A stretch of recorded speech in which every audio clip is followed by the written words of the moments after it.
studios in New York City. This is Charlie Rose. Tonight, Vladimir Putin. I went to Moscow on the weekend of September 18th for an exclusive interview with the president of Russia. The interview took place at the state residence outside of Moscow. It lasted for an hour and 40 minutes. It was shot by our crews at 60 minutes. The president was conversational, responsive, and expansive. We support the legitimate government of Syria. And furthermore, it's my deep conviction that any actions to the contrary in order to destroy the legitimate governments will create a situation which you can witness now in the other countries of the region or in other regions of the world, for instance in Libya, where all the state institutions are disintegrated. We see a similar situation, regrettably, in Iraq. And there is no other solution whatsoever to the Syrian crisis than strengthening the existing legal government structures and rendering them help in fighting terrorism. There were no ground rules or requests from President Putin or his staff. They only asked the interview be run on 60 Minutes and then in its entirety on this program. After the interview concluded, President Putin invited me and my 60 Minutes colleagues for tea. Tea turned into appetizers, and appetizers turned into dinner. During the next 90 minutes, we talked of many things about politics and life. Accompanying me on this trip to Moscow were my 60 Minutes colleagues, executive producer Jeff Fager, producer Andy Court, and associate producer Sarah Fitzpatrick. The 60 Minutes interview aired last night on the 48th season premiere of 60 Minutes. Earlier today, both President Obama and President Putin spoke at the United Nations.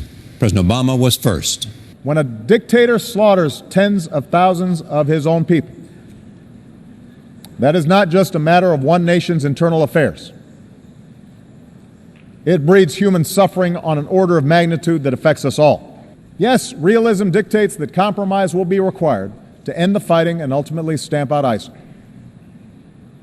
But realism also requires a managed transition away from Assad and to a new leader. President Obama's speech was followed later by the speech of President Putin. We think it is an enormous mistake to refuse to cooperate with the Syrian government and its armed forces who are violently fighting terrorism face to face. We should finally acknowledge that no one but President Assad's armed forces and Kurds militia are truly fighting the Islamic State and other terrorist organizations in Syria. This afternoon, the two men met at the United Nations to talk about their differences and their common purpose. Russia's expanding military intervention in Syria left President Obama little choice but to sit down with Vladimir Putin for the first time in more than 2 years. As I mentioned, the interview with President Putin was for 1 hour and 40 minutes, a remarkable amount of time for a conversation with the head of state. Here is part one of the unedited conversation recorded on Sunday afternoon, September 20th, at a building near his residence outside Moscow. Part two will air tomorrow night. Our conversation with 60 Minutes will be recorded and broadcast on Sunday. The next day, you'll speak to the United Nations in a much anticipated address. The first time you've been there in a number of years. What will you say to the UN, to America, to the world?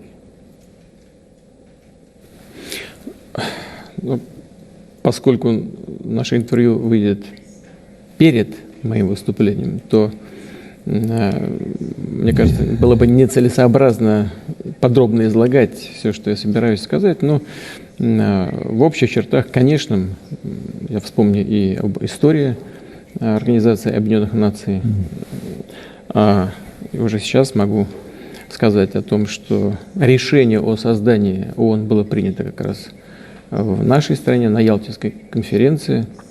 As our interview will be broadcast before my address, I believe it's not wise to speak about everything that I'm going to say, but I'll give you the general outline. I'll recall the history of the United Nations, and what I can say is that the decision to create this organization was made here in our country, in fact, at the Yalta Conference. The decision was made in the Soviet Union. Russia, the Soviet Union, and Russia as the legal successor of the USSR is one of the founding nations of the United Nations. and a permanent Security Council member. Sure, I'll have to say a few words about how the current situation and about how international relations are shaping up today. The United Nations remains the only universal international organization which is charged with maintaining international peace and security. And in that sense, there's absolutely no alternative to it. Clearly, it has to adapt to a changing world, and we've all been constantly debating how it should change, at what pace, and what should be changed exactly. And of course, I'll have to, not just that I'll have to, but I'll definitely avail myself of the opportunity to speak from this international rostrum to give the Russian vision of the future of this organization and the international community. Будущему этой организации и мирового сообщества.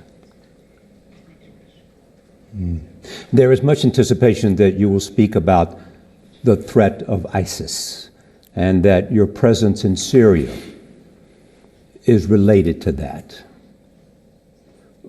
What is the purpose of the presence in Syria, and how does that relate to the challenge of ISIS?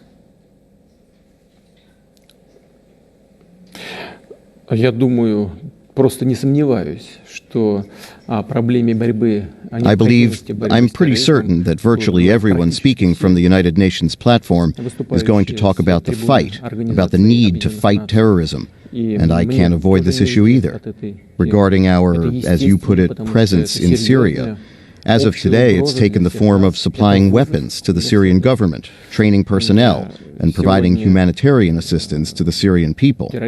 Today, terrorism is a threat for many states in the world. A large number of people suffer from their criminal activities. Hundreds and thousands, millions of people suffer from terrorism. And we're all tasked with joining efforts in order to overcome this common evil. In regards to our, as you said, presence in Syria, today it's expressed in the form of supplying weapons to the Syrian government, training of the personnel, rendering humanitarian assistance to the Syrian people. В оказании гуманитарной помощи сирийскому народу. Мы исходим из Устава Организации Объединенных Наций. We proceed from the UN Charter, which means from the fundamental principles of international law, under which any assistance, including military, can and should be rendered exclusively to a legitimate government of a country with their consent or at their request, or upon the decision of the UN Security Council. In this case, we are dealing with a request from the Syrian government to render them military and technical assistance, which we're doing within the framework of lawful international contracts. Что мы и делаем в рамках абсолютно легальных международных контрактов. Secretary of State John Kerry said the United States welcomes your assistance in the battle against ISIS. Others have taken note of the fact that these are fighter planes, anti-aircraft systems, and those are for use against a conventional army, not extremist. Там есть только одна обычная легитимная армия. Это армия президента Сирии. There is only one legitimate conventional army, and that is the army of the president of Syria, Bashar al-Assad. And he's facing, according to the interpretation of some of our international partners, the opposition. But in fact, really, in real life, the army of Bashar al-Assad is dealing with terrorist organizations.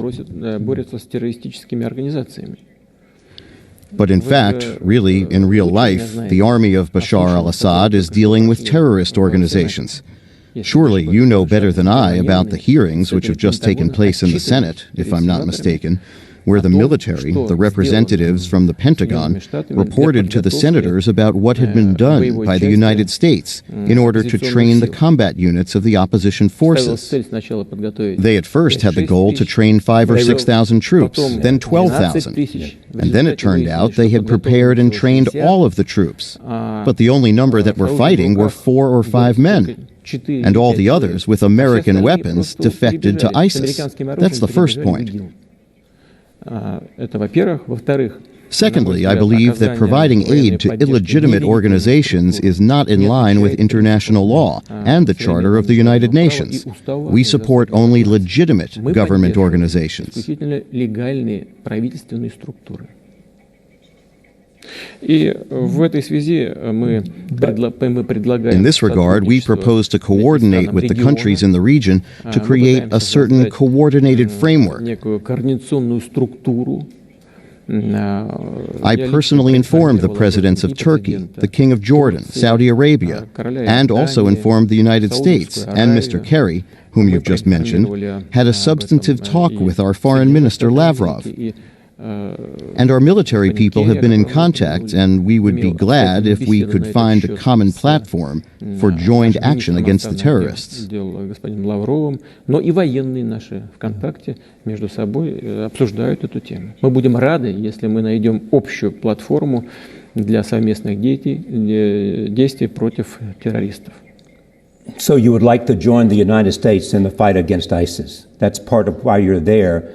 Others think that while that may be part of your goal, you're trying to save the Assad administration because they've been losing ground and the war has not been going well for them, and you're there to rescue them. Правильно, так и есть. Мы оказываем, я уже это сказал дважды в ходе нашей беседы, могу повторить в третий раз, мы оказываем поддержку легитимным властям Сирии. Correct, that's the case. And I've already said it twice during our talk. I'll repeat it for the third time. We support the legitimate government of Syria. And furthermore, it's my deep conviction that any actions to the contrary in order to destroy the legitimate governments will create a situation which you can witness now in the other countries of the region, or in other regions of the world, for instance in Libya, where all the state institutions are disintegrated. We see a similar situation, regrettably, in Iraq. And there is no other solution whatsoever to the Syrian crisis than strengthening the existing legal government structures and rendering them help in fighting terrorism, but at the same time urging them to engage in positive dialogue with the rational part of the opposition and with conducting political reforms. Со здоровой частью оппозиции и к проведению политических преобразований. As you know, some of the coalition partners want to see President Assad go first before they will support. Я бы хотел бы им посоветовать или рекомендовать. I'd like to advise them and recommend to them the following. Вот это пожелание направить сирийскому народу. They should send this wish to the Syrian people and not to Assad. It's only the Syrian people inside the country who are entitled to decide who should govern their country and how, and by what principles. I believe any advice from the outside is inappropriate, harmful, and contrary to international law. We have talked about that before. Do you think the President Assad, you support him? Do you support what he is doing in Syria and what is happening to those Syrian people, those many millions of refugees, and the hundreds of thousands of people that have been killed, many by his own force? А как вы считаете, правильно ли поступают те, кто поддерживает вооруженную оппозицию? Well, tell me, do you think those who support an armed opposition, and mainly the terrorist organizations, only in order to oust Assad are acting correctly, without concern about what will happen from the outside after all the government institutions have been totally demolished in that country? We've already been through that. I've already mentioned Libya. Just now, it was quite recently, the United States actively helped to destroy the state institutions, whether they were good or bad. That's a separate issue. But now, they're destroyed, and now the United States has suffered great losses. The death of their ambassador, for instance. You see what it all leads us to. That's why we support the legitimate state structures. But I want to repeat this once again, in the hope that the needed political reforms will be taken and introduced in Syria. You've said repeatedly that Assad is fighting against his own people, but look at those who control 60% of the territory in Syria. Но вы посмотрите, кто контролирует 60% территории Сирии.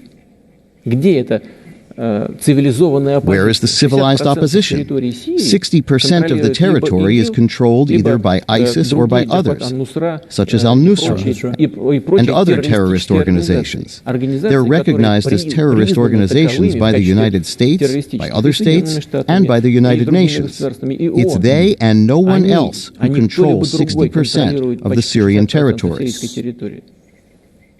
You are saying you stepped in because you did not think the job was being done, and you listened to what happened in the U.S. Senate, and you heard the results, and you said, Russia must act, and I, Vladimir Putin, must act. Мы и так действуем, и действовали всегда по этому направлению. Well, we do act, and we've always been acting in this direction. We've been cooperating with many countries. We continue this cooperation, including with the United States of America. We constantly send to our colleagues through our mutual intelligence the information that's needed by the intelligence divisions of the U.S. to maintain security for U.S. citizens both in the U.S. and abroad. But I believe that today, such a level of coordination is not enough. We need to work more closely together. But you believe that the way to do it is what? What's the strategy that you are recommending other than simply supporting the Assad regime? Да, я уже об этом сказал. Мы должны помочь армии Асада. Well, yes, I've already said this. We need to help Assad's army because, besides his army, no one is fighting ISIS in Syria. I want you and your audience to finally realize that no one except for Assad's army is fighting ISIS and other terrorist groups now in Syria. No one is fighting them in Syria.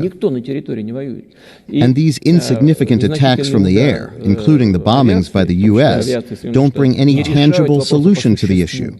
There must be work on the ground after the bombing. It must be coordinated. We need to understand which attacks and where they must be launched, and who will come after these strikes are made on the territory. In Syria, there is no other force beside the army of Bashar al-Assad. Are you prepared to put Russian combat troops on the ground in Syria if it's necessary to defeat ISIS? Россия не будет участвовать ни в каких войсковых операциях на территории Syria. Russia will not participate in any troop operations in the territory of Syria or in any other states. Well, at least we don't plan it as of today.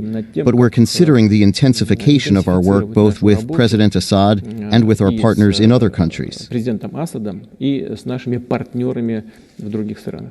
What does that mean? Это означает, что мы в боевых действиях на It means that our military servicemen will not participate in combat operations directly. They will not fight. We will support the army of Assad. Airstrikes? Я имею в виду войну на боевые действия. I mean war, combat operations in Syria, the infantry, the motorized troops. What else is going to be required? Because I come back to the problem that many people look at, and they believe that Assad helps ISIS, that his reprehensible conduct against the Syrian people using barrel bombs and worse is a recruiting tool for ISIS, and that if he was removed, transitioned, at some point, it would be better in the fight against ISIS, al-Nusra, and others. Выражаясь профессиональным языком спецслужб, могу сказать, что такая оценка. Well, speaking in the professional language of intelligence services, I can tell you that this kind of assessment is clearly an active measure by enemies of Assad. That is anti-Syrian propaganda. There's nothing in common between Assad and ISIL. They have nothing in common. They're fighting each other. And let me repeat, Assad and his army is the only force which is indeed fighting ISIL. But there were reports early in the year that you were prepared, or you seemed to be pulling back a degree from your support of him, and that what you wanted to see was a negotiated political transition? Мы считаем, что Well, we think that issues of political nature in any country, including Syria, must be decided by the Syrian people, first of all. But we're ready to provide assistance to the official authorities in Syria and to the rational opposition so that they can find some common points and agree upon the political future of their country. Какие-то точки соприкосновения и договорились о политическом будущем своей страны. Именно для этого мы организовали. That's why we've organized a series of meetings between the representatives of the opposition and the representatives of Assad's government. We participated in the Geneva conference and we're ready to act in this direction in the future, pushing both sides, the official authorities and the opposition, to negotiate through peaceful means. Here is what the Washington Post said in an editorial today. Into the vacuum of American leadership has stepped Russian President Vladimir Putin, who has dispatched troops and equipment to Syria in an effort to force the world to accept his solution to the war, which is the creation of a new coalition to fight the Islamic State that includes in the coalition the Assad government. The interesting thing they are saying is that you have moved into a vacuum of American leadership. The Washington Post. Мы не заполняем вакуум американского лидерства. Мы пытаемся предотвратить создание. Well, we're not filling the vacuum of American leadership. We're trying to prevent the creation of a vacuum in the government of Syria in general. Because as soon as government agencies are destroyed in a given state or a given country, that's when a power vacuum occurs. And at that moment, it will be instantly filled with terrorists. That was the case in Libya, and that was the case in Iraq. That was the case in some other countries, in Somalia, and this was the case in Afghanistan as well.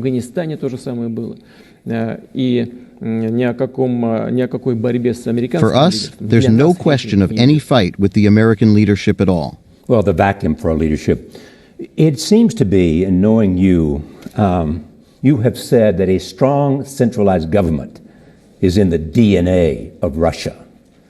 And you have a huge fear, as you suggest, in anarchy, maybe in Syria and in other places, of no strong government. That's the fear that Vladimir Putin has.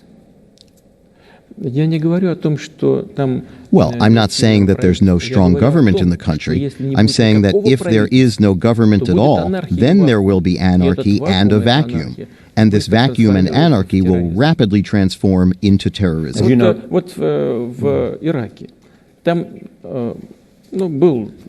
Well, take Iraq, for example. There was a well-known figure, Saddam Hussein. Whether he was good or bad, you've probably forgotten that. At some stage, the U.S. was cooperating very actively with Saddam when he was fighting Iran. You've helped him with arms, the diplomatic support was accorded, political cover was provided, etc. Then, for some reason, you had a falling out and the U.S. decided to eliminate Saddam. But by eliminating Saddam Hussein, the U.S. eliminated the Iraqi government and thousands of people from the former Ba'ath Party. Thousands of Iraqi servicemen, which were a part of the Sunni elite of the state, were thrown out on the streets. Nobody thought about them. Now they're filling the ranks of ISIL.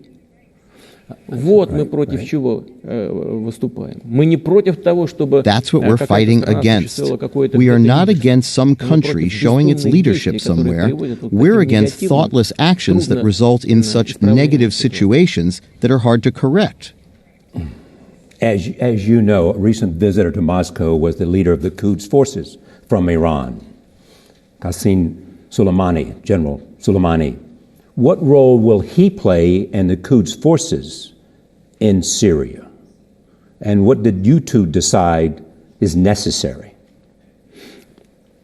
I've already said that all countries of the region must unite their efforts in the fight against the common threat, against terrorism in general and ISIS in particular. This refers to Iran and Saudi Arabia, despite the fact that relations between these two countries are not at their best. But ISIS poses a threat to both states. This refers to Jordan, Turkey, in spite of the fact that there are some issues there with regard to the Kurds. But the settlement of the situation, as I believe, is of interest for all. Our task is to unite these efforts to fight the common enemy. Наша задача в том, чтобы объединить эти усилия для борьбы с общим врагом.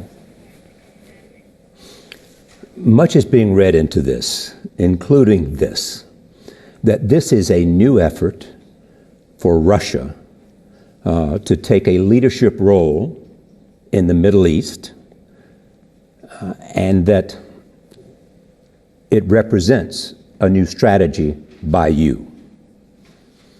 Is it? Нет, мы уже упомянули, что заставляет нас и оказывать возрастающую поддержку. No, not really.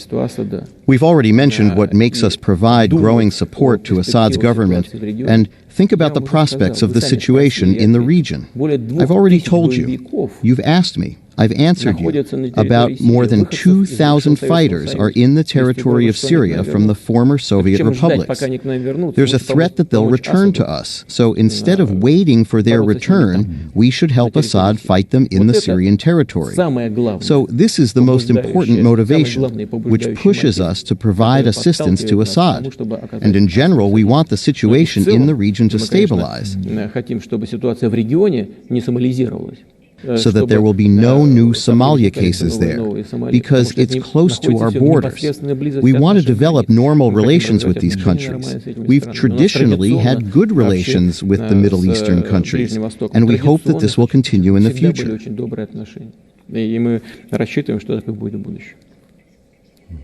But your pride in Russia means that you would like to see Russia play a bigger role in the world, and this is just one example. Это не является нашей самоцелью. Я горжусь Россией и уверен, подавляющее большинство граждан моей страны. Well, it's not an end in itself. I'm proud of Russia, that's true. And I believe that the overall majority in my country loves Russia and respects it. And we have something to be proud of. We have Russian culture, Russian history. We have grounds to believe in the future of our country. But we don't have any obsession with being a superpower in the international arena. We're involved in only one thing: defending our fundamental interests. But you have, but you are in part a major power because of the nuclear weapons you have. You are a force to be reckoned with. Надеюсь. Я надеюсь, иначе зачем же мы имеем? Well, I hope so. I definitely hope so. Otherwise, why do we have those weapons at all? Ядерное оружие и другие виды вооружений – это средства защиты нашего суверенитета. We've proceeded from the premise that nuclear weapons or other weapons are the means to defend our sovereignty and legitimate interests. It's not the means for aggressive behavior or for implementing some non-existent imperialist ambitions.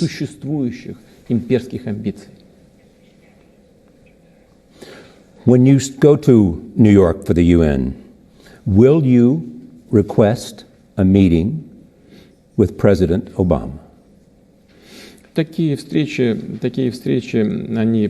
meetings are planned beforehand. President Obama, I believe, during such events does not have a second to spare. There are an enormous number of delegations from all over the world.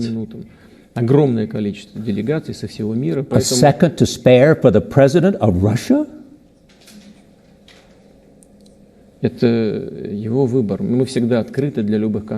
Well, that's his choice.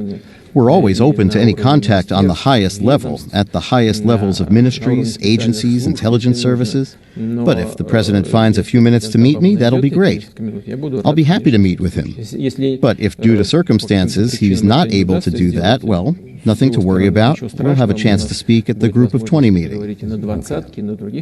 Oh, come on. You know, you'd like to sit down with the president and say, look, I have a plan for Syria. Let's work together. Let's see what we can do. Not only let's work together on Syria, let's see what we can do on other things. Вы знаете, дело вот в чем. Дело в том, что вот такие серьезные вопросы... Well, you know, the thing is, such serious matters are discussed. The eyes are finally... Well, you know, the thing is, such serious matters are discussed. The I's are finally dotted at the highest level between the presidents. But they're prepared during consultations by ministries, by military agencies, by intelligence services if necessary. It's a lot of work. So if the work is ready to complete, then there's a special point in meeting. But if they're not at the final stage yet, then we can meet with President Obama, talk to each other, shake hands. But I believe I'm ready to engage in this contact always. Yeah, leadership comes from the top down. And if you're going there to make a big speech, you want the President of the United States to fully be on board as much as he can. I mean, why don't you pick up the phone and call up and say, as you did after our conversation in St. Petersburg, you telephone the president again and say, let's make sure we spend some time. The issues are too critical, and two of us can do better than one of us. Да, и я так делал, я звонил президенту Обаме. Well, you're right. I did call President Obama about these very issues. That's true. And that's the usual practice of our interaction. There's nothing extraordinary. Let me repeat. Any personal meetings are prepared as a rule by our staffs. We're ready, but I'm telling you for the third time now, that does not depend on us. That does not depend on us. If the Americans want a meeting, we'll have a meeting. Американская сторона хочет встреч, мы будем встречаться. You need no preparation, none. Because you deal with these things every day. You need no preparation to see the President of the United States, nor does he. It's diplomatic nicety you're suggesting, and not. But I hear you. You're prepared to meet him. Сколько лет вы работаете журналистом? How many years have you been working as a journalist? More years than I want to remember. It's difficult for me to give you advice as to what you're prepared for or not prepared for. Why do you think you can give me advice in regard to what I'm ready for or not, when it's not my first term as president? But that's not what's most important. What's most important is that Russia, the president of Russia, and all my colleagues are ready to engage in these contacts at the highest level, at the government level, at the level of the ministries. We're ready to go as far as our American colleagues are ready to go. Whether you wish... Кстати говоря, площадка ООН, она для этого создавалась. So, and by the way, the UN platform was created to seek compromise, to engage in negotiations. Definitely, if we use this platform, that will be good. Let me ask you this. What do you think of President Obama? What's your evaluation of him? Я не считаю себя вправе давать оценки. I don't think I'm entitled to give any views regarding the President of the United States. That's up to the American people. We have good personal relations. We're quite frank with each other. Our relations are businesslike. I believe that's quite sufficient to comply with our functions. Do you think his activities in foreign affairs reflect a weakness? A weakness? Почему же? Совсем так я не считаю. Понимаете, дело вот в чем. Дело в том, что в любой стране, в том I don't think so at all. You know, I believe that in any country, and in the United States, I believe more often than in any other country, political factors are used for domestic political battles. In the U.S., the presidential campaign is coming up soon, so they're playing either the Russian card or some other. All sorts of accusations are made against the current head of state and political opponents. There are many lines of attack, including accusations of weakness, incompetence, or something else. I don't think that's the case, and I don't intend to get involved in a domestic American skirmish. В том числе обвинения в некомпетентности, в слабости, еще в чем-то. Я так не считаю, и ввязываться в внутриполитические американские дрязги не собираюсь. Okay, but let me ask you this. Do you think he listens to you? Мне кажется, что мы все друг к другу отчасти прислушиваемся. Well, I think we'll listen to each other in a way, especially when it comes to something that doesn't go counter to our own ideas about what we should and should not do. But anyway, I think we have a dialogue. We hear each other. You hear each other. Yes. Do you think he considers Russia? You said you're not a superpower. He considers Russia an equal and considers you an equal, which is the way you want to be treated. Так вы его спросите, он же ваш президент. Well, you ask him. He's your president. How could I know what he thinks? Let me repeat. We have a relationship on an equal footing, both in terms of interpersonal relations and our relations as people are equal. We're respectful of each other, at least, and our professional contacts are at a good working level. How can I know what the President of the United States, of France, the Chancellor of Germany, the President of Japan, or the Chairman of the State Council of China are thinking? We don't look at what we think they do, but I look at their actions. I know. Yeah, of course. But I mean, you enjoy the work, you enjoy representing Russia, and you know you've been an intelligence officer. Intelligence officers know how to read other people. That's part of the job, yes? Yes? Была. It used to be. Now I have a different job, and that's been for quite some time. Somebody in Russia told me there is no such thing as a former KGB man. Once a KGB man, always a KGB man. Вы знаете, not a single stage of our lives passes without a trace. No matter what we're involved in, no matter what we do, all this knowledge we acquire, all the experience will always remain with us, and we carry it further and will use it somehow. Well, in this sense, yes, they're right. A CIA operative once said to me that one of the training you have is you learn the capacity to be liked as well. Because you have to charm people. You have to charm people. You have to, yes, seduce them. Well, if the CIA told you, if the CIA told you, then that's the way it is, because they're not bad specialists in this. Think out loud for me, though. Think out loud, because this is important. How can the United States and Russia cooperate in the interest of a better world? Think out loud. Мы все время над этим думаем. We're always thinking about that. One of the areas of our cooperation, which is extremely important today, and for many people, for millions of people on the planet, is our common joining of forces and our common efforts in countering terror. The other phenomena of this kind, combating drug traffic. Борьба с распространением оружия массового уничтожения, борьба с голодом, борьба за экологию, борьба за сохранение разнообразия мира, борьба за то, чтобы мир более был прогнозируемым, более стабильным. И в конце концов Россия... Like where? Where? In all the regions of the world. Now, as to what you yourself said, you mentioned that Russia and the United States are the greatest nuclear powers. That places additional responsibility on our shoulders. We manage to work together along certain lines. We get along, especially when it comes to Iran's nuclear program. We work together, after all, and in general, we have attained quite positive results. Мы же работали вместе и в целом добились положительного результата. How did that work? Because the president has often cited you for the assistance that you gave to reaching a final accord. What did you do? What did your negotiators contribute? Your Foreign Secretary Lavrov.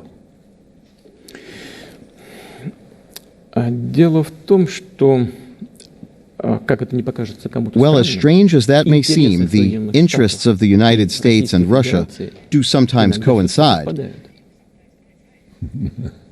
And in this case, when I just told you that we have a particular responsibility incumbent upon us for the non-proliferation of WMDs in this area, Yes. our interests do precisely coincide. That's why, together with the United States, we've been engaged in consistent, intensive work of the resolution of this issue. But Russia was guided not only by those considerations, but also by the fact that Iran is our neighbor. It's our traditional partner. And that's why we wanted the situation around Iran to be normalized. We believe that after normalization and the resolution of this problem, the security situation in the Middle East will strengthen. In that regard, our evaluation of Iran's nuclear program pretty much coincides with America's. As you know, the Republicans are running for president, and it's a big debate, and they all are against the Iran nuclear deal. What would you tell them? I've already said that. If you want me to repeat it, I can. I'm confident that the agreements correspond to the interests of international security and strengthens the situation in the region. It puts definite, serious barriers in the way of WMD proliferation because the IAEA will fully and comprehensively monitor the situation.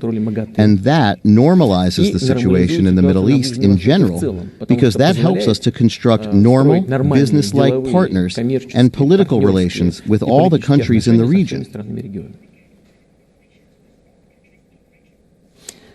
You have a popularity rating in Russia that would make every politician in the world envious.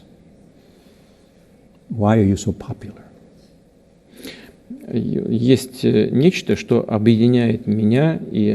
There's something that I have in common with every citizen of Russia, the love of our motherland.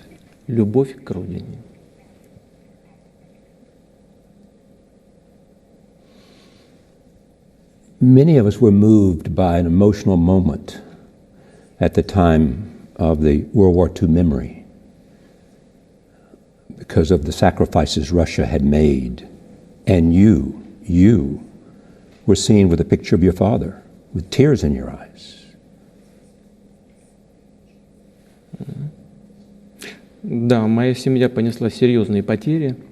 Yes, my family suffered severe losses during the Second World War. My relatives in general, that's true. Well, in my father's family, there were 5 brothers, I believe. I think 4 of them died. On my mother's side, the picture was pretty much the same. Russia has suffered great losses. And of course, we can't forget that. And we must not forget that. Not to put blame on somebody, but to prevent anything like this from happening again in the future. We must remember about this, and we pay a great deal of respect to veterans, including U.S. veterans. And they were present at the Victory Day parade in our country on May 9th of this year. We remembered the sacrifices made by all the countries, such as Great Britain and China. We remember this. And I believe that is our common positive memory about the joint fight against Nazism. And this will continue to be a good platform to overcome those difficulties that we're facing today. Будет хорошей платформой для того, чтобы преодолевать те проблемы, с которыми мы сталкиваемся сегодня. That's what you want to rekindle. A sense of partnership with America against common enemies. Не против общих врагов, а в интересах. Well, not against common enemies, but in each other's interests. While you're also popular, as you know, and forgive me, but there are many people who are critical of Russia, as you know. They say that it's more autocratic and less democratic. They say that political opponents and journalists have been killed and imprisoned in Russia. They say your power is unchallenged, and they say that power and absolute power corrupts absolutely. What do you say to those people who worry about the climate, the atmosphere in Russia? Не может быть никакой демократии без соблюдения Well, закона. there can be no democracy without implementation of the law and compliance with the law. Everyone must observe the laws. This is the most important thing which we must bear in mind. No one must forget that. As for those tragic events, such as the death of people, including journalists, unfortunately, they do occur in all countries of the world. But if they happen in our country, we do the utmost to find the criminals and to punish them. And we'll do this in all directions. But the most important thing is that we will continue to improve our political system so that people can feel, every citizen can feel, that they do influence the country and the society, so that the authorities would feel responsible with regard to those people who trust them during election campaigns. I mean, as you well know, if you, as a leader of this country, insist that the rule of law be adhered to, if you insist that justice be done, if you, because of your power, then it could go a long way to eliminating that perception. Можно многое, но не у всех и не все сразу получается. Well, a lot can be done, but not everyone succeeds with everything from the very start. So here, how long did it take the democratic process to develop in the United States? Since the very beginning of the creation of the United States. Do you believe that everything is perfect now from the point of view of democracy? If everything was perfect, there would be no problem like Ferguson, right? There would be no other problems of a similar nature. There would be no abuse by the police. But our task is to see all these problems and to react properly in due time. This is the same case in Russia. A lot of problems. So the people who killed Mr. Nemtsov will be prosecuted to the fullest. Я сразу об этом сказал. Yes, I said it right away that this is a shameful page in our modern history, today's history, and criminals must be prosecuted and punished. Well, probably this cannot be done in a second, but we have had other examples of crimes of this kind. And finally, in the end, despite the fact that these investigations continue for quite a long time, it concluded in a due manner. You know that I admire Russia and its culture very much, its literature, its music. It is a large country, a big country. And many people, including Stalin, have said Russia needs a strong, authoritative figure. They worship, Stalin said, that kind of figure. Was Stalin right? Нет. Я не помню, где он это говорил. No, he was wrong. I don't remember him saying that, so I can't confirm those quotes. Russia, as any other country in the world, needs just principles for state structure, rather than dictators. Russia needs these principles which flexibly respond to these changes inside the country and outside the country. That's what Russia needs. Изменения мира внутри страны и вовне. Вот что нужно России.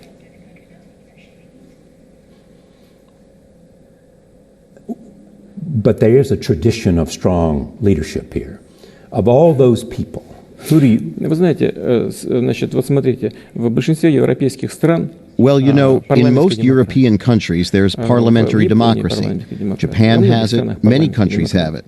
But for some reason, the state structure of the U.S. is quite different. It's a quite rigid presidential republic. Each country has its own special features, its own traditions, which are reflected in today and will be reflected in the future. We also have such traditions in Russia, but we're not talking about some strong figure, although, of course, such a figure is needed in the leadership. But we need to find an explanation about who this strong man is. Is it a dictator, or is it just a leader who acts within his duties by the law and for the sake of the interest of the major part of the population? If he's acting consistently and in a principled way, this is a totally different situation.